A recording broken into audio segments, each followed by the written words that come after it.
Good afternoon, everyone, and welcome. We're so happy to have you with us as today we talk about harnessing evidence for strategic planning and envisioning change. My name is Lowell Applebaum. I'm the CEO of Isakova. I currently serve on ASAE's research committee, and I know I love both research and strategic planning. I guess I have the duality of nerddom when it comes to those two topics, but nothing can make me happier than facilitating this conversation. In a moment, I'm going to ask our panelists today to also introduce themselves so you can get to know them as we have a enlightening and exciting conversation over the next hour. But just to set the stage, the premise of our conversation is around the concept of strategy being a key piece to the successful fulfillment and advancement of any organization's mission. And within the realm of strategy, be it a plan, be it a practice, be it operations, be it a vision, how much better is that strategy when research, well done, comes into play? Where should research be leveraged? How should it be approached? What are the perspectives? What are the consequences when we don't incorporate it into strategy? And what does it look like when we do, with flourish, with success, with buy-in? And so some of the pieces we'll be touching on. Look forward to you being with us. We are on webinar, not on meeting. So there's a question why we couldn't see each other's faces, but there's a lot of you can see in the participants tab. And so feel free at any time during our time together to send in a question. We'll try to get the panelists to give their own insight into the answers to it, as well as to chat with one another what you're learning along the way. So you can learn from us, with us, and us from you. It's my pleasure to ask one at a time for our panelists to be able to step forward and just give a brief introduction of who they are. So let's start with Lynette. Sure, good afternoon. My name is Lynette Bradley Baker. I am the Senior Vice President of Public Affairs and Engagement at the American Association of Colleges of Pharmacy, located in Northern Virginia. I am very excited to be here today as I'm a pharmacist, but I'm also a trained researcher. I have my PhD. And so I learned very early on the power of research and how it certainly can add to information to help to create the needed change and transformation in all facets of society. So again, very glad to be here. Perfect. Thanks, Lynette. Wendy.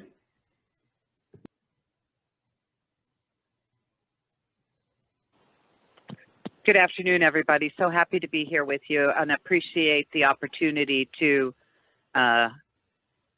speak with you today. I'm Wendy Mann. I am the CEO of Crew Network. We are located in Lawrence, Kansas, and we are a professional association. I would just say that for me, numbers and data and having information has always given me a foundation in knowledge that I think was really important throughout my career. And I learned it very early on when I worked at GWSAE. And so I'm pleased to be here today to share how I've progressed since I was a 24-year-old in this business to now being in my late 50s. I'll just leave it there. Thank you. Now we're prompting at some point during our conversation to hear a bit of a historical reflection of how data and research has continued to advance during that time. Thank you, Wendy. Monica, please. Good afternoon. My name is Monica Schultz. I am the current Executive Director and CEO for the National Society of Professional Engineers. I've been with NSPE for approximately 2 months. Prior to that, I was the CEO for the American String Teachers Association.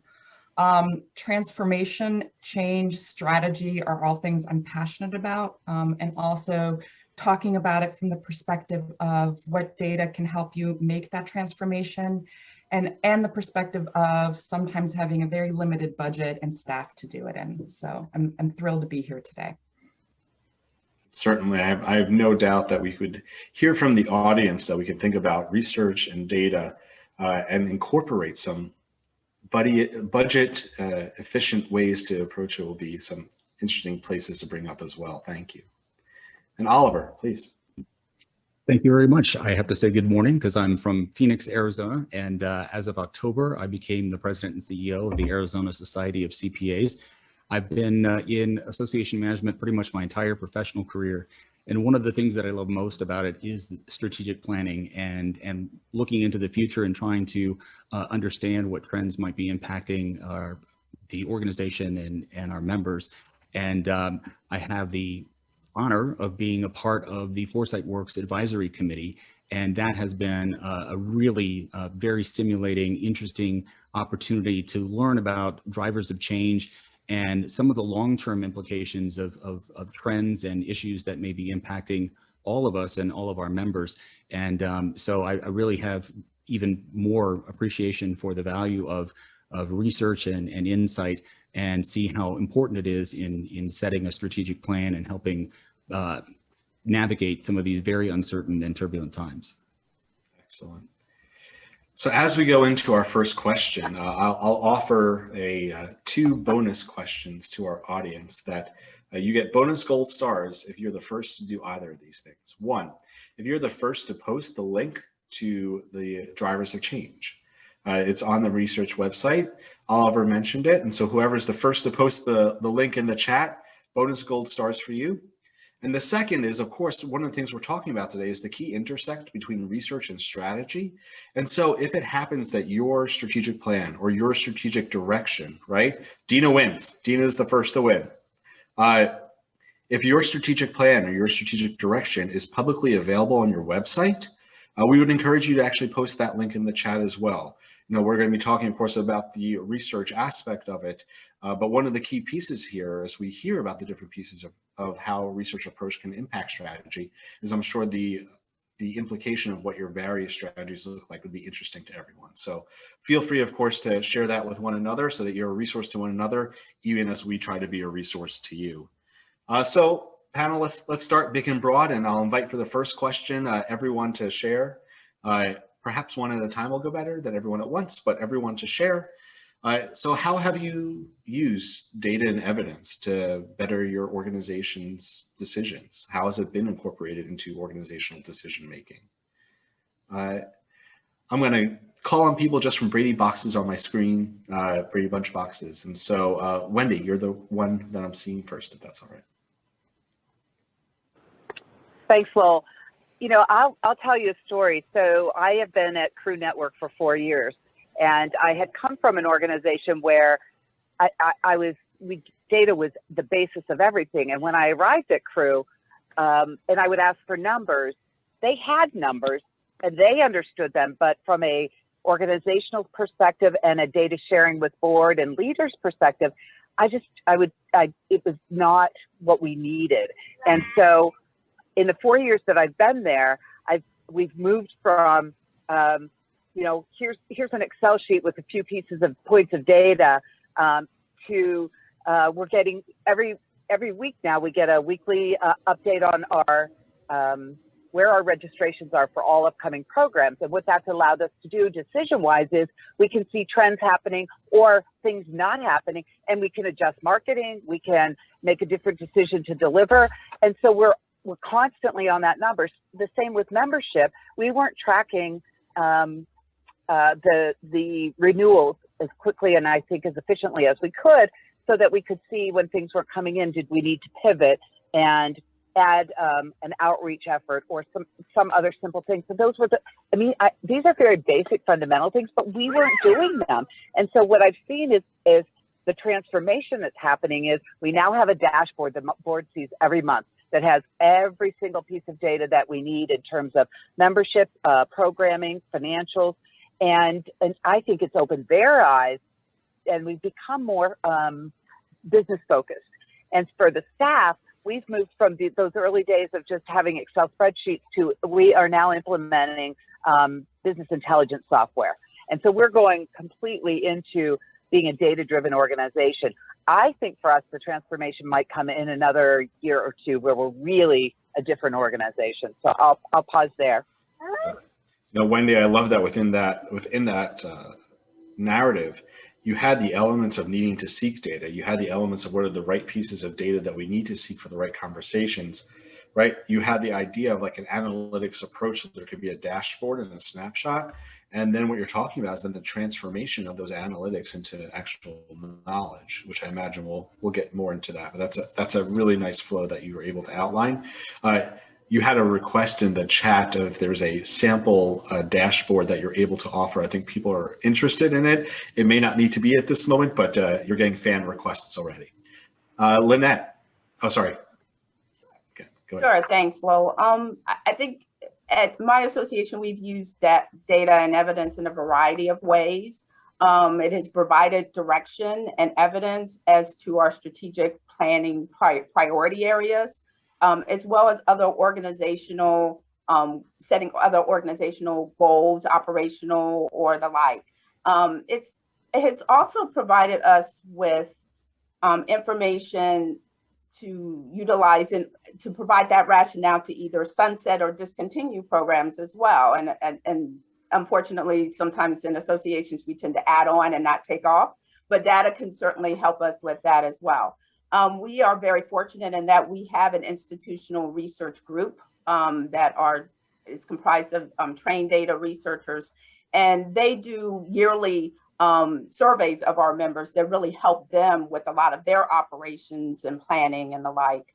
But we also utilize member surveys, focus groups, certainly our board and their insight as to what's going on the ground in the real world that we don't always see as well. We also utilize, as I think most organizations do, other externally based data. So whether that's coming from other stakeholder groups or other organizations such as the federal government, whatever your realm is. And that has definitely helped as well with organizational and strategic planning. Perfect. I love that you're incorporating a research aspect into the prioritization of which goals you need to have, but also the refinement of those goals. That's not just a static identification. And we're going to have to talk at some point on here about the utilization of data on the sunsetting of programs. You know, in much of the work, like the powerful organizations are ones that are really good at saying no, right? Not the ones that are really good at saying yes, to make sure yes more powerful. And so how research can help that would be great to hear. Oliver, please. Thanks, Lowell. Yeah, I think my experience has been, my prior organization was one where board discussions were often about personal perspectives, opinions, biases, and not really rooted in any kind of information or data or research. And what we found was that when we embarked on initiatives based on that kind of perspective, inevitably they fell short. And we discovered that in order for us to be successful, we really needed to do more in better understanding our members' needs, asking the right questions, using business intelligence, using data analytics, using survey research and focus groups in order to better understand not just the ideas or the initiatives we wanted to pursue, but what the problem we were trying to solve was. And I think once we started to introduce that kind of thinking into the board, it allowed us to hear all of the voices that needed to be heard. Because again, often the board is a highly engaged group, often circulating within a bubble of volunteers that may think a lot alike. And yet what we found was that when we did the research, that wasn't necessarily reflective of what the broader constituencies, both the members and stakeholders, really were thinking. So that opened some eyes, and I think it helped understand why we may have been making some mistakes in the past and how valuable this insight was in terms of making smart decisions going forward.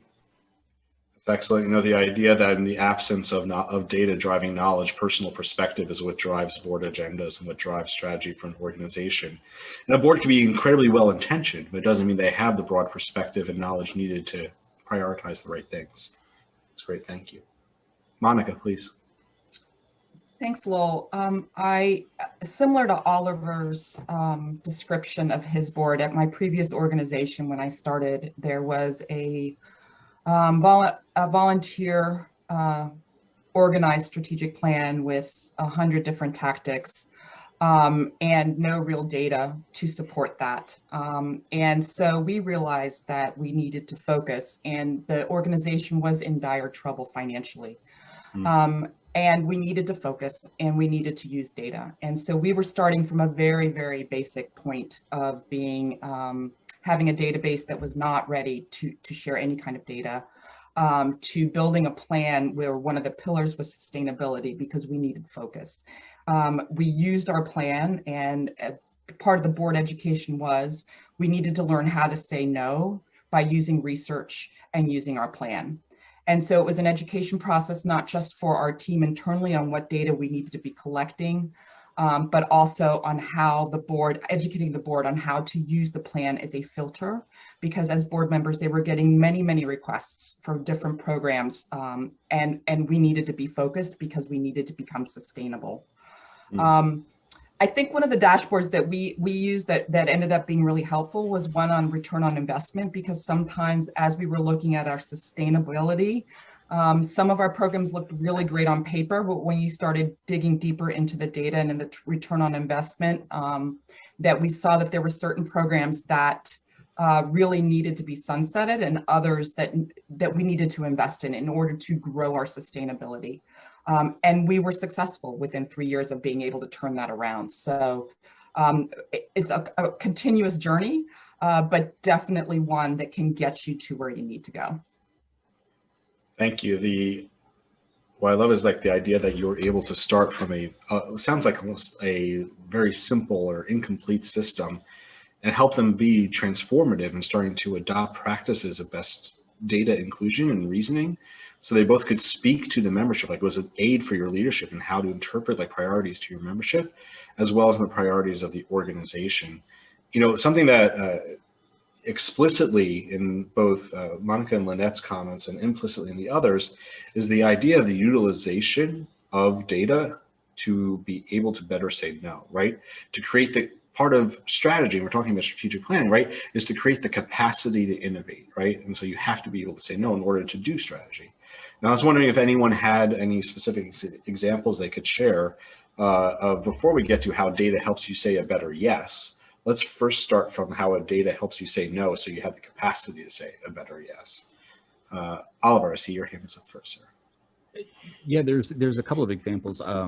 Served on a volunteer board, and there was a great program that was initiated that was being test piloted, and I participated in it. It was an executive education program, and I loved it. I got so much out of it. I thought it was so valuable.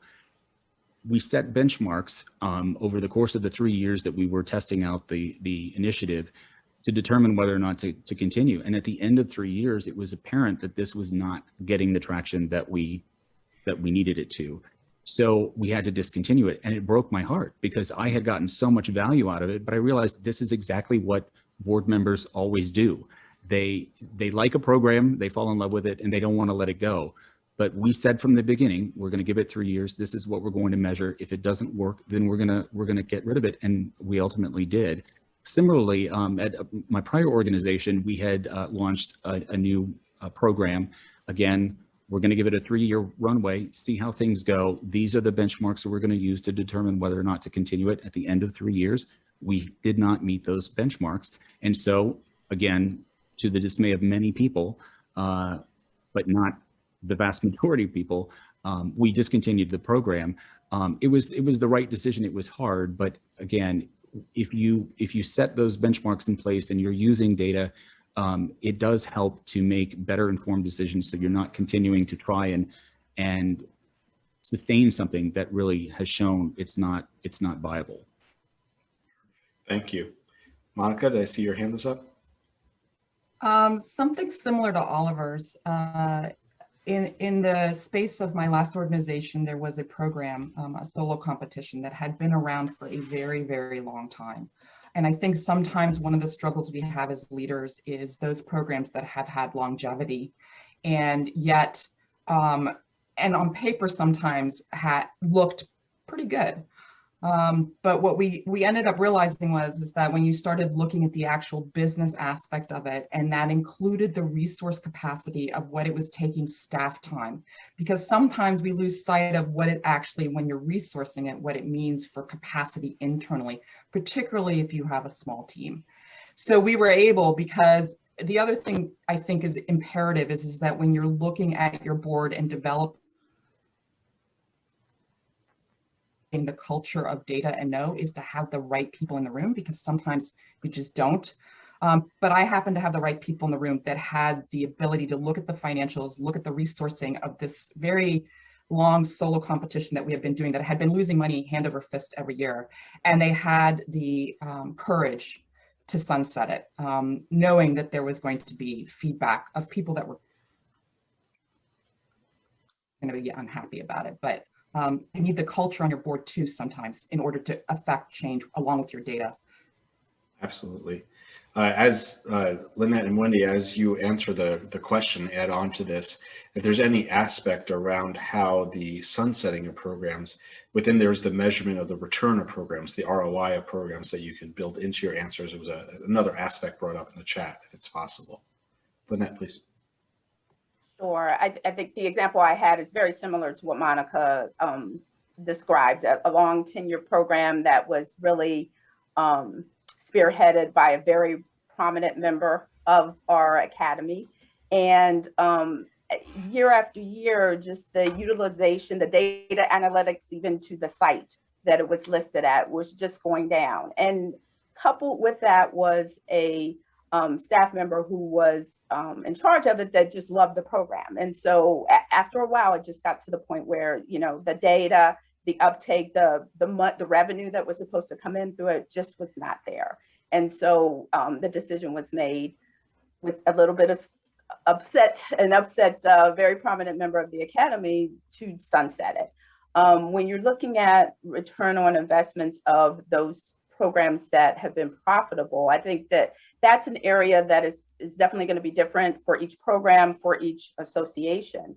And that's also an area that should continuously be looked at to update. So when you're looking at, of course, revenue is always a good one, but a lot of times, you know, your program might not generate revenue, but the feedback from the participants of that program, data analytics to the website or to the other aspects that are related to that particular program or service.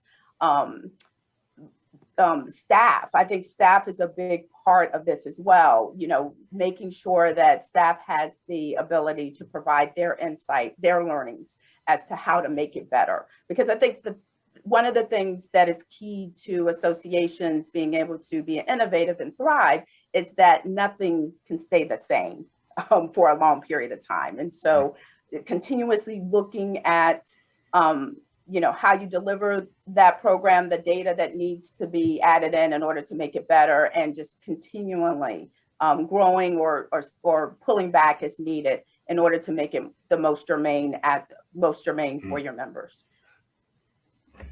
Take Wendy, if you have something to add, and then a question that follows up to that. No? Okay. All right. So here's the follow-up I'll add to that. We know the adage that like a strategic plan that sits on the shelf and collects dust is a very nice book holder, but doesn't actually do anything.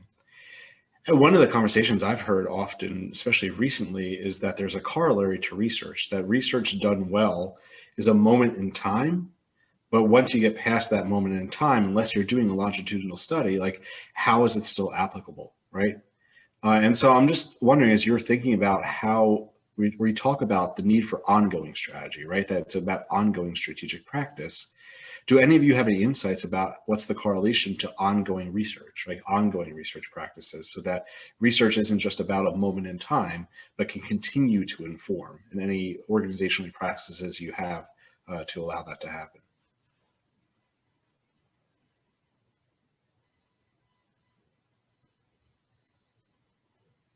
Wendy? So one of the things, so our practices are just starting out, as I noted. So we just did our first member survey, our member needs assessment ever this past year. And what we started with just the focus groups. Then we went to a survey instrument, and now we have some data. One of the things we're going to be doing going forward is continually doing focus groups and outreach over the next 3 years before we do another needs assessment. But one of the other specific programs we're doing is related to DEI. Our organization's mission is to advance women in commercial real estate, and we've been very much on the forefront of D&I just related to gender for 30 years, but now we're broadening our lens. But one of the things we're launching that goes to your point of ongoing is we've done some research around that already with our benchmark study and research papers, but we're launching something so that it's called Voices at the Table. And what we're doing is randomly every quarter starting, I think it's going to start in 22, not 21, but every quarter we're going to randomly invite members to join us in a Voices at the Table conversation to find out what's going on with them in their chapters and in the industry regarding do they feel inclusion? Do they see diversity? What needs to change from their point of view, so that we're constantly getting that input over time in a consistent way with different voices. We wanted to be inclusive on that side of it too. So I thought that was an interesting, to your point, and we don't have an end date for it. We just know that it's something that will really help us in the next at least 24 months. Perfect. Thank you. Lynette and Monica, you raised your hand almost at the same time. I think Lynette came in a close second. Go ahead. No, Lynette, you're next, and then Monica. Okay. No, I think an example, Lowell, that I think I can pull from our association is that one of the strategies within an arm of our strategic plan really did necessitate us having to hire an external group to do some research of not only our members and other stakeholders, but also the general public, because we really had no inroad to the general public to get their perspective on pharmacists. And that group did a tremendous job in doing the survey and all of that good stuff. But then we followed it up, and that was part of the plan, was to follow up with these same groups 2 years later to see if the effect of our program really did have an effect, or what that effect was. And so I think you can, in addition to what Wendy said, follow up with your members. That's always a great, and utilize different ways to do that. But in cases where you might have to do some dedicated research or bring in another group, make that part of your methodology in order to really determine the effectiveness of your program, service, or other initiative. Thank you. Monica, did you have something to add? So I'll do it quickly, Lowell. You're fine. One of the things that we did was we blended some of our learning opportunities with the concept of needing to do more environmental scanning. I was also on the Foresight Works advisory committee, and so had the opportunity to be part of that conversation, and the information that's in those are incredibly helpful. The thing we also realized was that we, like many organizations, had an annual meeting with senior leaders and senior members who were no longer engaged in the education because they've been there, done that.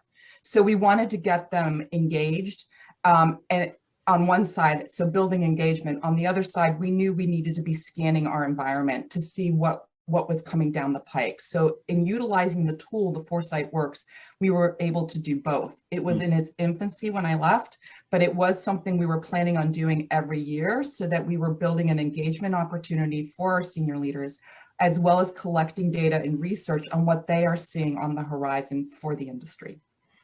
You know what I love about all of your answers in terms of the ongoing nature is you think about the organization owns the strategy, but the authority that's responsible is the board and the senior leadership. And you think about, you get a new cycle of leaders each year. If you don't have these ongoing practices, how are they not just imbibing the past instead of being oriented and having a piece in the present, right? And focused on the future. It gives them voice. And so I love each of your examples about how it lets the next generation of leaders also be part of a process that they're not just inheriting, but creating. I have maybe a really simple question that came in, a Q&A from Brian Summers, who's just curious, how do you track your strategic plans? He uses On Strategy. This may be a 2-second answer, but do you have a specific way that you track your strategic plan?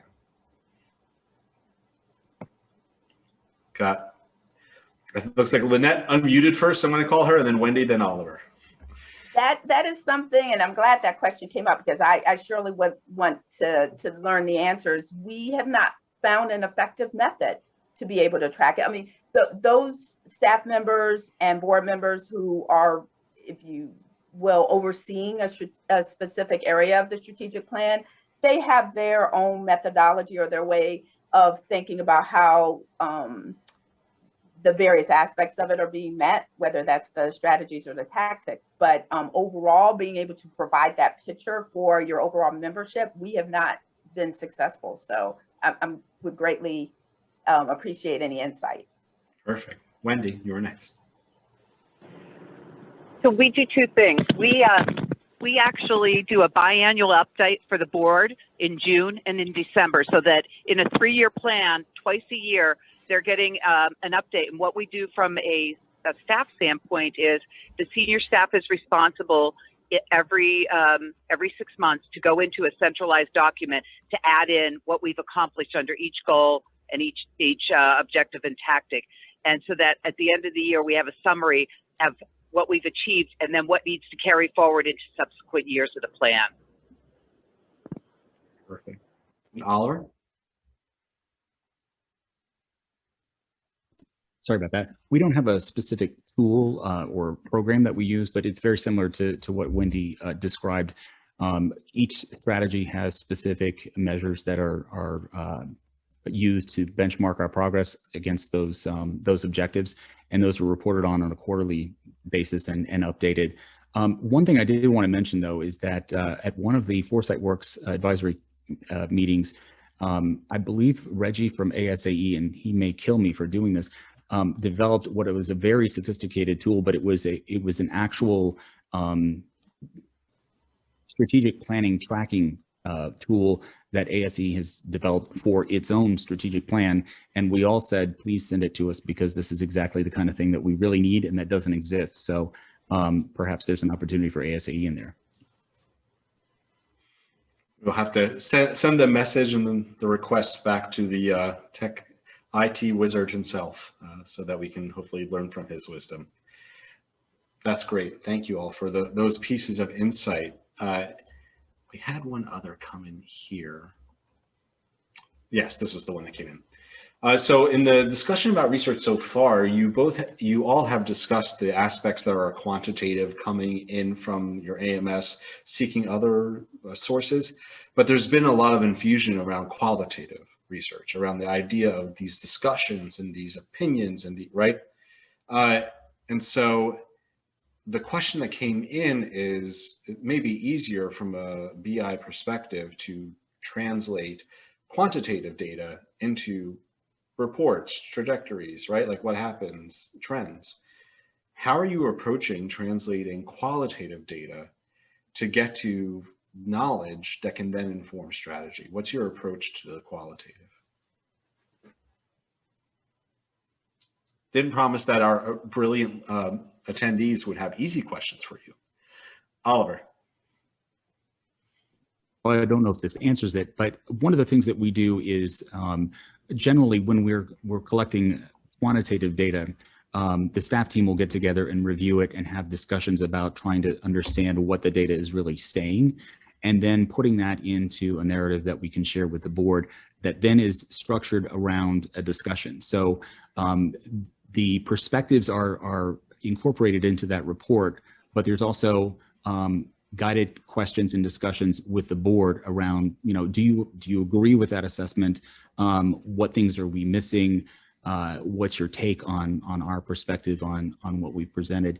And that's been very helpful. And again, going back, not to harp on this, but the Foresight Works material is another good resource where there's great quantitative and qualitative information that can spark some very informative discussions with the leadership and with staff. Perfect. Anyone else have comment to this one? If not, I'll move on to a different question. So let's talk about this. Often, I'm guessing your staff probably, of the 40 hours, they easily have 10 hours a week. They sit around and do nothing, right? Right. Especially coming out of pandemic, we all know that staff are working harder than ever with less time to accomplish what they need to accomplish, right? And so, at least from a cultural perspective, the idea of imploring to staff the need to incorporate data, right, to incorporate knowledge into the proposals they make, the strategic proposals, the strategic directions into what they do. How do you approach a culture of the importance of research, right? And that doesn't feel like you're just trying to stop me from like getting done what I need to get done. Like it's going to take me longer to check the things off the list. Like, how do you adopt that as a culture? How have you been successful? Like that as a key piece, and where, if possible, does that translate to the board culture as well?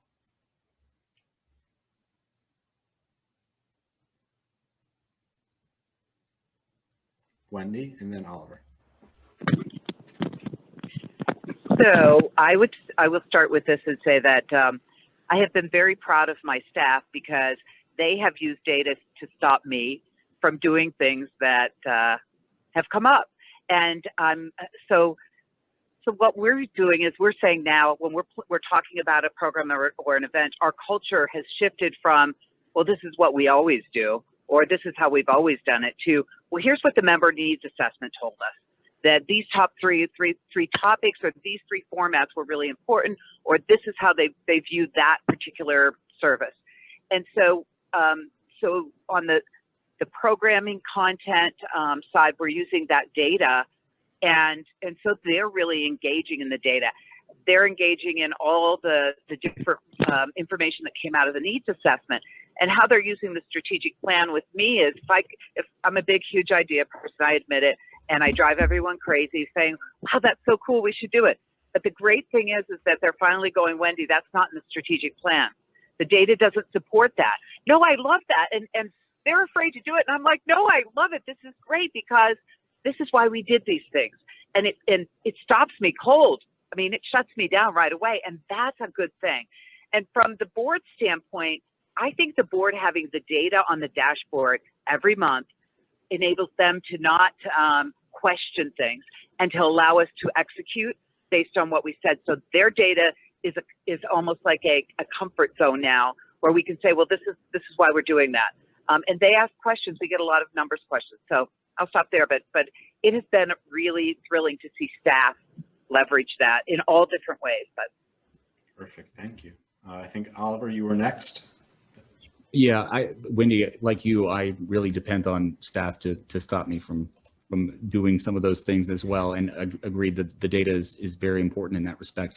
One of the things that I do is tell stories about things that didn't go well, and how because of that, because we didn't use data, we didn't do the research, we didn't scope the problem effectively. We made some mistakes, we wasted money, we created programs that put additional burden on staff that weren't impactful in the way that we wanted them to. So I found that that's been pretty effective. And even for folks who may not have experienced it, they get it and they understand some of the negative impacts that not using data and research can have on your effectiveness and your ability to succeed. Perfect. Monica, you put your hand down. I'll just say one quick thing because it's similar to what Wendy said, but I think that one of the most effective things in board culture is utilizing your data. And I think that starts with repetition, and that they're getting used to seeing the same dashboards and getting to see the trends from those dashboards, so that you've got your major focus areas that are linked to your strategic plan and the data that supports that, so that they at a glance can see where your organization is and driving change, driving transformation against your plan. Yes. And I will say one of my proudest moments was I started with an organization that didn't have any data and a not great strategic plan, to when I left my incoming board chair saying we're a data-driven board. So it is possible. It just takes some time and repetition. And then, Lynette, if you don't mind, just one moment before you comment, I just want to say one quick thing. Monica, what you said made me also think about I think it's a truism that once you have those in place, incorporating them into your board orientation and onboarding process. So, right, it isn't a new or something added. It's just the expectation. Like, this is how we do things. We are a data-driven leadership, right? And it may take a cycle or two for that to become the new norm, but like once you put it in there and they cycle in and out, all of a sudden it is your culture. Well, and that's where the repetition is so critical, that you know what data you're looking for and how it translates into your plan, so that they can see trends as well, so that as they're looking at it, and that, as Oliver said, is the narrative as well, so that you as an exec have the narrative to support some of your ideas, because it can do the filter of stopping you, but it also can help support your transformation as you're moving forward. Here's the data to support why we should be moving in this direction. Perfect. And then Lynette, I apologize. I just wanted to. No worries. I just wanted to add a piece on the staff side. I think that a lot of times, and I think our staff is still on that journey, but I think a lot of times the staff feels the empowerment to try to make the processes and their jobs easier. A lot of times they'll start asking each other, especially with cross-functional teams, or even if you have a smaller staff, they'll start talking and figuring out, okay, if we don't have that data we need to make the case for, or to make the case against whatever the issue may be, how can we generate that data? And it makes them think, okay, we might have it. We might have it in our AMS and we just haven't tapped into it. We may have a piece of it in another part of the organization. And if it's not there, then let's figure out together how we can do that. And certainly you can always utilize your staff. You could utilize your members that may have that expertise, or even outside entities to help as well.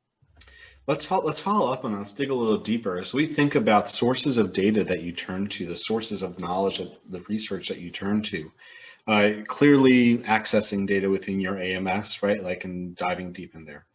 But does your organization association use data research from external sources, universities, corporate partners? Like, where are some of besides your AMS, where else are you turning to for rich data that can inform your strategy?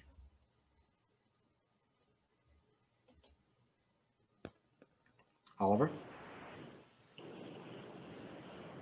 Well, as a state society, we have the benefit of research from our national organization that has been tremendously helpful in helping to frame and understand certain problems. My prior organization, we used a variety of different resources in the legal sphere, lots of trend reports, lots of business trends, and all of that was shared regularly with the board to help them gain a broader perspective, especially since much of the research had been done with larger firms, and our organization was more representative of smaller firms. Yet what we found was that those larger firms were just at the forefront of trends that ultimately were going to affect them. And so it was a good way to kind of get ahead of some of those things and make sure that the members of the smaller firms understood what was coming down the pike. Perfect, thank you. Wendy, I think you were next, and then Lynette. Yeah, so thankful. We as an organization, because our mission is to advance women, in addition to all the internal data we collect and how we're using BI, we actually conduct a benchmark study of the industry and women's progress or status in the industry. And we partner with MIT to conduct that study. So we're collecting data from out in the profession itself. And those questions are all related to where they are career-wise and where they want to go. In addition to that, we actually combine that benchmark study with external sources such as McKinsey reports, Harvard Business Review research, and those kinds of things, so that we're looking at the broader societal state of women, in addition to then what's happening for commercial real estate women. And that's been really helpful as well. Perfect, thank you. Lynette? Yeah, and just to add to this conversation, I think all of us are associated with either other like organizations or other specialty groups. I mean, for our association, we have a number of different partnerships with other pharmacy associations who often does yearly or biannual types of surveys that can help to inform our strategic plan or other things that we offer to our members. And then we also have the higher education aspect as well, because of the nature of our association, as well as health professions education. So there's a lot of different groups that we utilize their annual data or results from focus groups, proceedings from conferences, et cetera. Perfect. And then Monica. The only other thing I would say in relationship to this particular piece is that if you have chapters or components, It is a great resource for qualitative data. It is a great opportunity as well for engagement. Chapters, states, societies generally want to be engaged, and they are the ones in the communities. And so there is great opportunity there as well to be collecting data and research from that space. With inherent to good strategy is the means by which you can measure the achievements and success or potential setbacks of that strategy, whether you use OKRs, KPI, right? Some means of measuring progress. Now, I'm wondering if any of you have used, or how do you utilize any measurements of success of your research, right? How do you know whether or not it was the right research? How do you know whether or not it was the most effective research? How do you know whether it was worth the effort? I mean, a research effort can be $1,000, a research effort could be $500,000, right?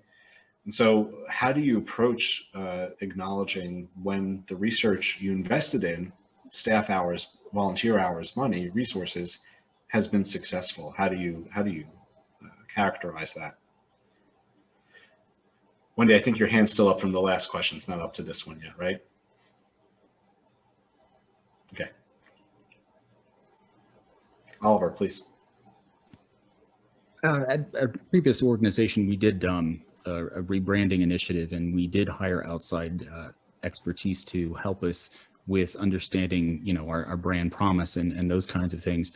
I think they did some really good work.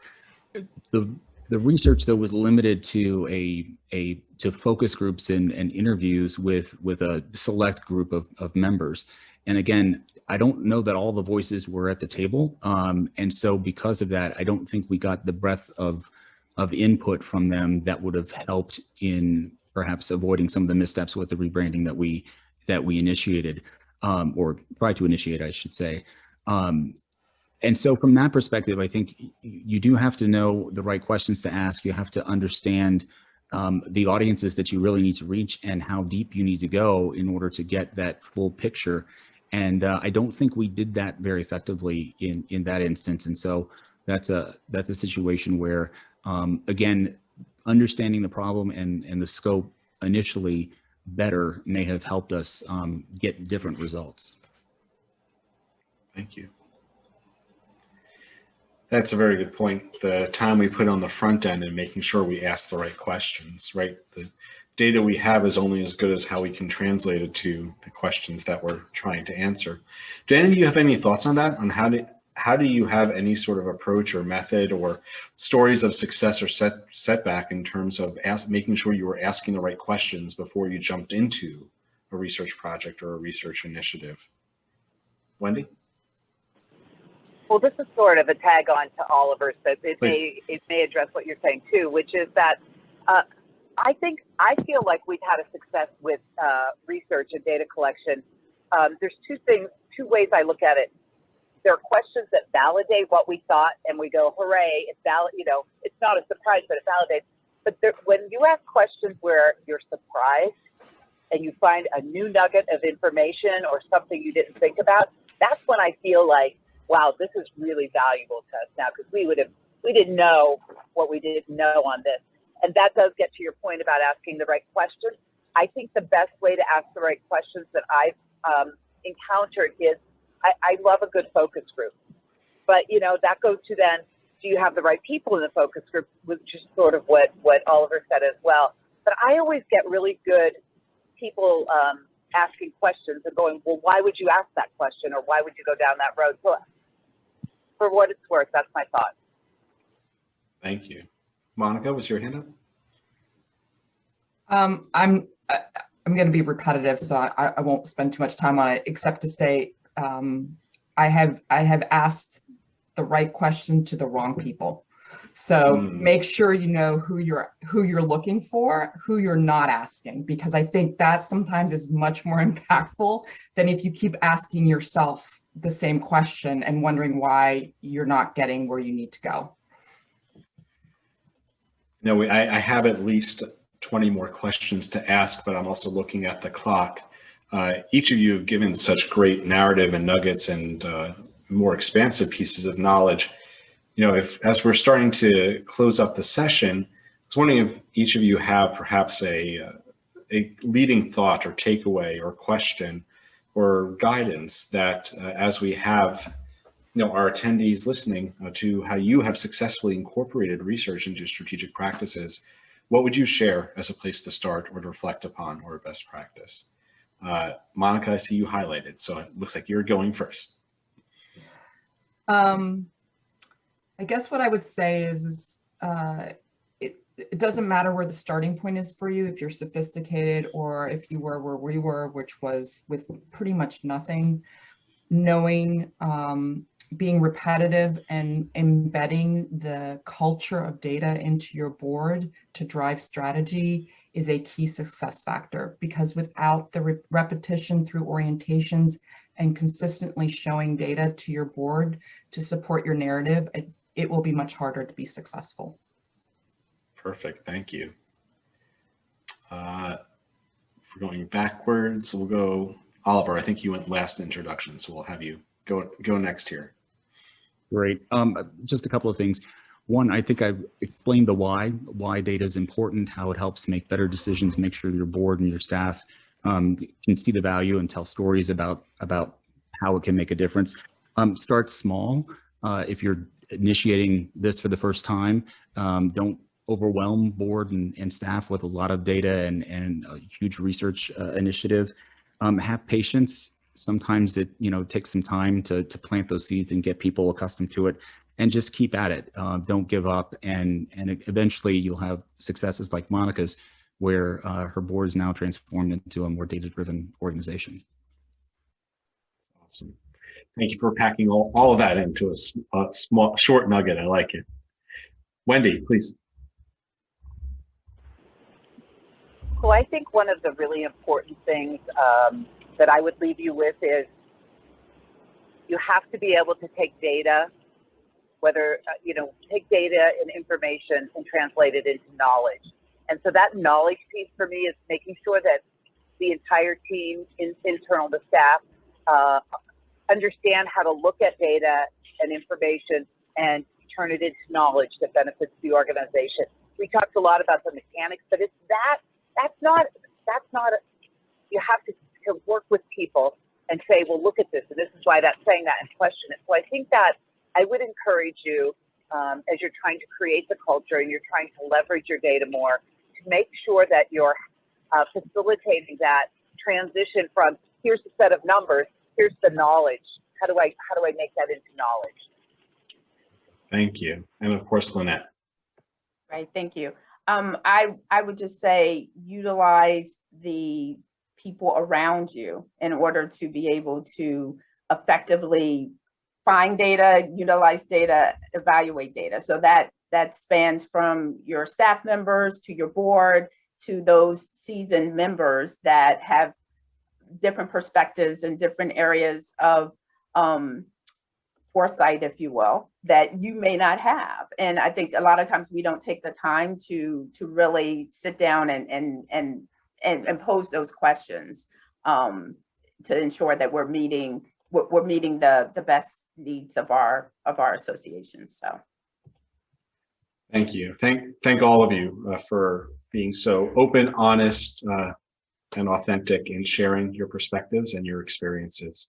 I hope everyone in the audience has been able to learn from each other and learn from us. If you have questions, feel free to connect with any of us on LinkedIn or follow up with us after.